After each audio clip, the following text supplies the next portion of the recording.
say, by the way, Bella has, for me one of the most beautiful faces in the industry. I've always told her all the time. Lagi ko sinasabi sa kanya, ang ganda-ganda mo.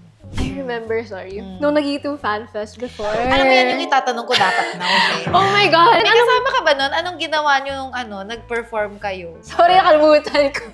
Eh ako, I don't really dance nor sing. I mean, I can sing, but a hobby lang. Ganyan. Pag nasa shower, gano'n. Sa shower. Alam mo, I remember, hindi ba na-delete yung IG mo before? Yeah. As in, totally na-delete ba? Or itong IG mo ngayon is recover na to? Ano, Totally na-delete. We had a miscom with Meta. Oh my God, alam mo, yung mga top hate comments before was about my appearance. Ha? Yeah.